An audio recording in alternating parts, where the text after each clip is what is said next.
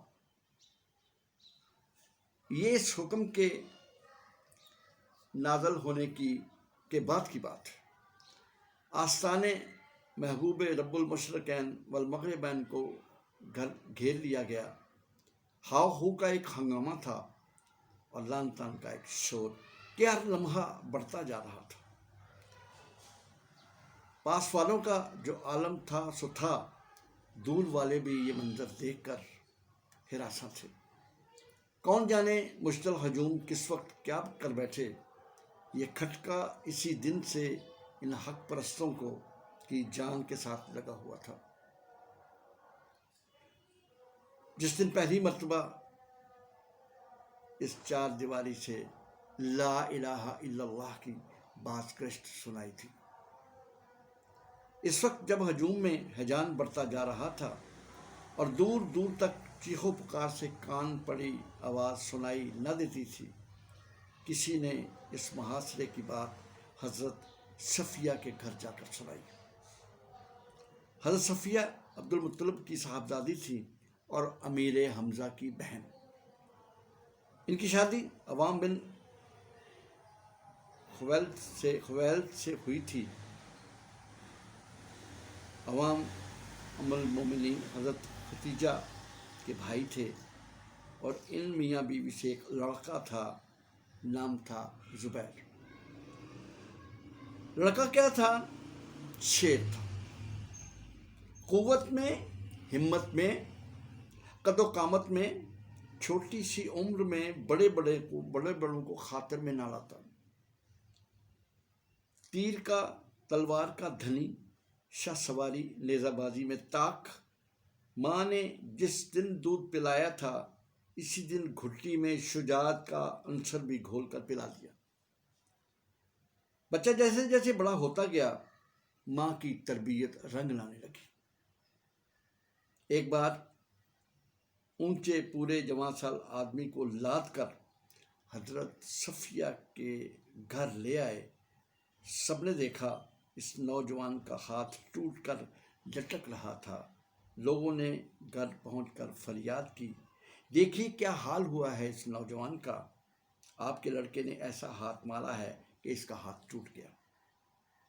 زخمی سے ہمدردی تو خیر تھی ہی، لیکن پہلی بات جو ماں نے لوگوں سے پوچھی وہ یہ تھی کہ تم نے زبیر کو کیسا پایا، بزدل یا بہادر؟ شیروں کی اولاد شیر ہی ہوتی ہے، گیدڑ نہیں۔ حضرت صفیہ کا لاڈلا تو شیر تھا، آفت کا پرکالا، شعلہ جوالا، سونے پر سہاگا، مہ عرفاں کا متوالا۔ 16 برس کی عمر میں نور حق سے دل روشن ہو گیا تھا۔ ایک دن ایک دنیا نے جھنڈوڑ ڈالا، مگر وہ رنگ چڑھا ہی ایسا تھا کہ وہ کبھی نہ اترا۔ سابقون الاولون میں شمار تھا، کوئی کہتا 5ویں مسلمان تھے، کوئی کہتا 6۔ جو بھی مقام ہو، تھے وہ شروع ہی سے محبت نبی صلی اللہ علیہ وآلہ وسلم سے سرشار۔ ایک وقت آیا کہ ارشاد نبوی صلی اللہ علیہ وآلہ وسلم ہوا کہ ہر نبی کا ایک حواری ہوتا ہے، اور میرا حواری زبیر ہے۔ زبیر راہ وفا کے وہ مست الست تھے کہ انتہائی جنون سے ہے ابتدا جس کی، ام المومنین کے مکان کا محاصرہ کرنے والوں کا شوق بڑھتا گیا۔ تو کسی نے نومر زبیر سے کہا تم یہاں ہو، ادھر کاشف اسرار حق صلی اللہ علیہ وآلہ وسلم کو دشمنوں نے گرفتار کر لیا ہے۔ زبیر کے دل میں جیسے تیر لگا، یہ دھڑکا تو بہت دنوں سے دل کو لگا ہوا تھا، آخر وہ لمحہ ہی آ پہنچا۔ مشکل تھا کہ یہ خبر سن کر زبیر ایک بھی لمحے کو رکتے۔ کسی میدان میں آتا ہے ذرہ پوش، کبھی اریاں وہ بے تیغ وہ ثنا عشق، شرارے کی طرح اڑ کر ہوا کے دوش پر سوار وہ سوک عطاری پہنچے، ایک شمشیر ہاتھ میں، پتھروں کو الانگتے، گڑھوں کو پھلانگتے، مجمع کو چیرتے، لوگوں کو دھکیلتے، آخر کار وہ کاشانہ نبوی صلی اللہ علیہ وآلہ وسلم پہنچ کر رک گئے، وہاں جہاں آپ نظروں کے سامنے جلوہ افروز تھے۔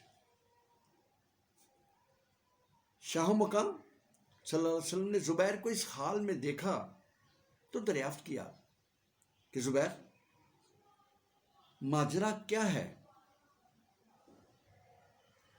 بندہ الہ نے جو پروانہ وار جان دینے آیا تھا عرض کیا، اے اللہ کے رسول صلی اللہ علیہ وآلہ وسلم، کچھ کہنے کی ضرورت تھی نہ سننے کی۔ زبان رسالت پر اپنے جان نثار کے لیے بے اختیار دعائے خیر آئی۔ سیرت نگاروں نے لکھا ہے کہ یہ پہلا موقع تھا کہ حمایت اسلام میں کسی مسلمان کے ہاتھوں تلوار میان سے نکلی، ہوا میں لہرائی اور دشمنان حق کو ڈھونڈتی رہی۔ ناظرین، آج توفیق مالک کائنات سے میں نے 5واں چیپٹر پڑھا ہے آپ کے سامنے،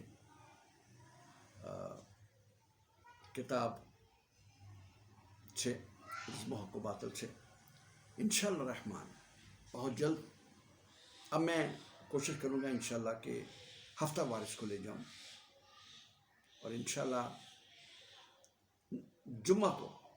آئندہ جمعہ کو انشاءاللہ الرحمن اس کا 6واں چیپٹر جو ہے میں آپ کی خدمت میں پیش کروں گا۔ طارق ملک کو دیجیے اجازت، اور ایک وعدے کے ساتھ کہ نماز نہیں چھوڑی، کیونکہ نماز کی نہ تو معافی ہے نہ اس میں کوئی عذر ہے، اور نماز ہی انسان کو اللہ سے ملاتی ہے۔ جب کوئی بھی شخص، کوئی بھی مسلمان سجدے کی حالت میں ہوتا ہے تو اللہ اپنے فرشتوں سے فرماتے ہیں کہ دیکھو میں نے اس کو دنیا لگا دی ہے، مگر وہ اس کو ٹھوکر مار کر مجھے سجدہ کر رہا ہے، مجھے اپنا رب مان کر سجدہ کر رہا ہے۔ دعا کریں کہ ہم سب نمازی بن جائیں اور اللہ ہم سے راضی ہو جائے، آمین یا رب العالمین۔ جاتے جاتے ایک عرض جو میں نے آپ سے کرنا ہے وہ یہ ہے کہ چونکہ میرے یہ پروگرام جو ہیں یہ موسٹلی دینی پروگرام ہوتے ہیں، وہ شاعری کی صورت میں ہوں، تحریر کی صورت میں ہوں تقریباً، تو آپ انہیں شیئر ضرور کیجیے گا، زیادہ سے زیادہ لائک کریں نہ کریں کوئی بات نہیں، شیئر ضرور کیجیے گا، اور اپنے خیالات کا اظہار بھی ہے وہ بھی مجھے ملنا چاہیے، آپ کے خیالات کا اظہار۔ بہت شکریہ، انشاءاللہ الرحمن اگلے پروگرام میں آپ سے ملاقات کروں گا، تب تک کے لیے اپنے بھائی، اپنے دوست طارق ملک کو دیجیے اجازت، انشاءاللہ ملاقات ہوگی۔ السلام علیکم۔